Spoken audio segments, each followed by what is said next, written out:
E aqui nós já estamos no nosso ambiente da entrevista. Nós vamos conversar um pouco com ele, um jovem sacerdote. Vamos conhecer um pouco da história do nosso querido Padre Bruno. Boa tarde mais uma vez, Padre Bruno. Boa tarde. Para mim é uma alegria muito grande e uma curiosidade inicialmente. O senhor tem um porte bonito, é jovem e eu sei que muitas coisas, a beleza ajuda e às vezes atrapalha. Mas eu quero saber, como foi que começou esse despertar para o sacerdócio? Bem, é uma história, com certeza que não é uma história curta, uma história longa, mas se eu pudesse abreviar aqui, eu costumo sempre dizer que ninguém descobre a vocação para ser padre assistindo televisão. Houve todo um engajamento na igreja, que eu, através da Crisma, encontrei jovens que me conduziram muito bem no segmento da igreja e a partir daí fiz toda uma caminhada dentro da igreja até descobrir essa vocação. Por sinal, Magela, eu até, quando eu era jovem na Crisma, depois fiz seminário de vida no Espírito Santo, me engajei nos grupos de liturgia lá da minha paróquia de origem, a paróquia da Santíssima Trindade, lá no José Walter, são os responsáveis lá, os padres sacramentinos do Santíssimo Sacramento do altar. E a minha vocação nasceu ali, no envolvimento com os grupos de jovens, os grupos da igreja, e é tanto que eu namorava.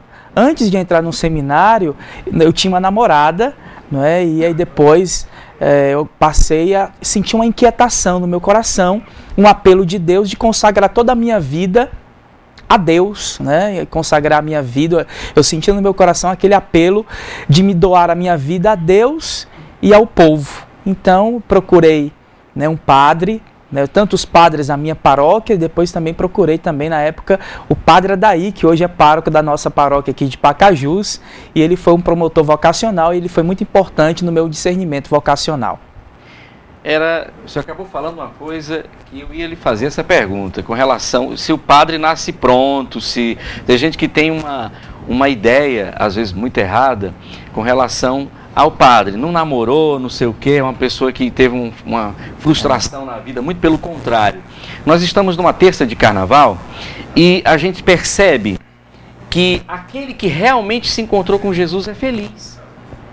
Você se arrepende de alguma coisa? De maneira alguma, até porque eu entendo que a melhor coisa que tem, eu ainda me sinto um jovem, apenas ainda com 31 anos, ainda me sinto, mas quando eu comecei no segmento da igreja, eu sentia muito assim no meu coração que a gente tem que gastar a nossa vida, mas nós temos que gastar a nossa vida com coisas que prestam, com coisas boas, com coisas que elevam a dignidade do ser humano. E é tanto, Magela, que eu digo para todos que quando eu era adolescente, eu brinquei muito carnaval, eu ia para Paracuru, eu ia sair no Fortal, essas coisas, mas depois que tive uma experiência forte de Deus, eu de uma certa forma encontrei realmente aquilo que é essencial para as nossas vidas, que é estar mais próximo de Deus, e da igreja.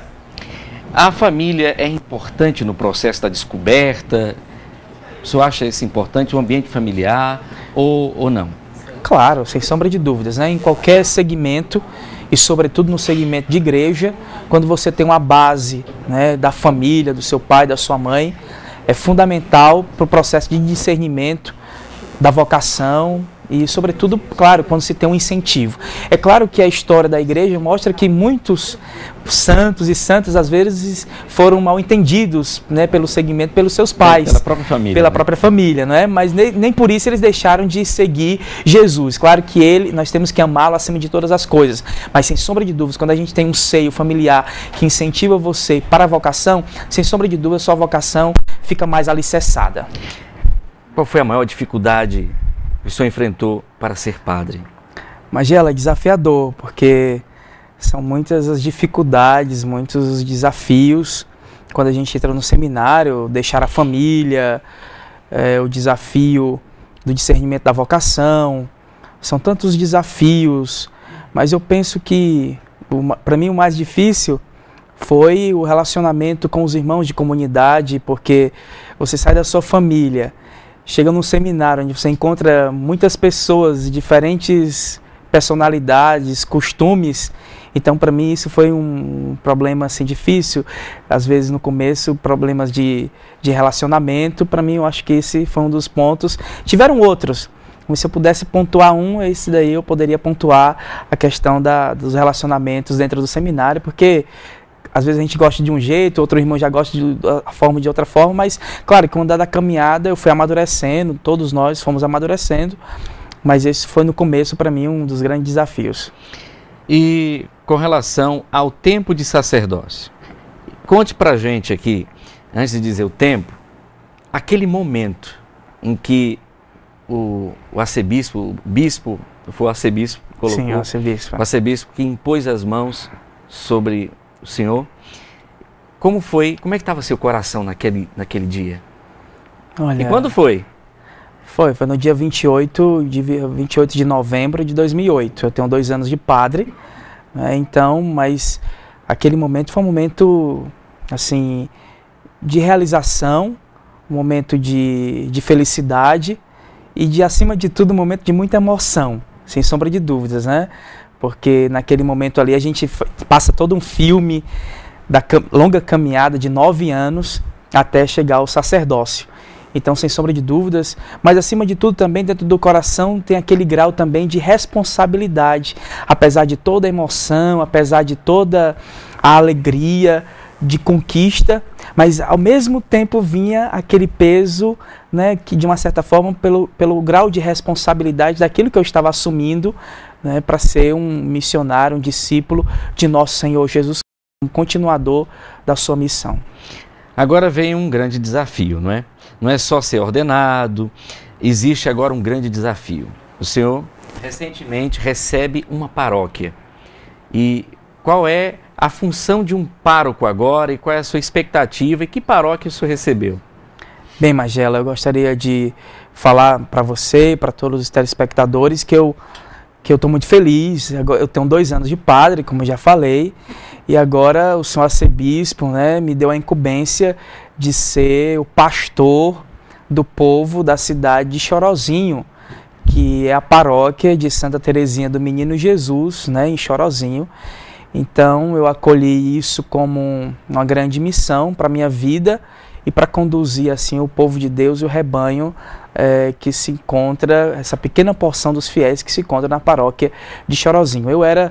Passei 2 anos como padre na paróquia de Beberibe, por sinal que estou morrendo de saudade, porque eu fiz esse processo de transição recente, a minha posse foi agora no dia 1º de fevereiro, e antes eu estava em Beberibe como vigário, né, da paróquia de Beberibe, mas estou agora em Chorozinho, estou muito feliz, estou muito contente, e quero ser, para aquele povo da cidade de Chorozinho, e não só para o povo de Chorozinho, também para os romeiros, né?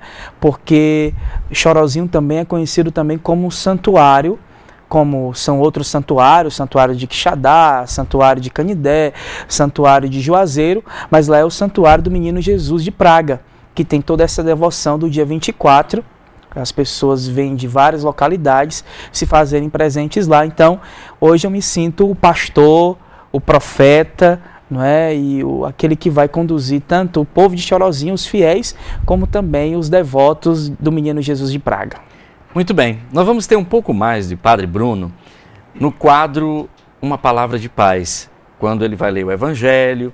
E em outra oportunidade nós vamos mostrar como está lá a paróquia que o senhor assume, a paróquia de Chorozinho.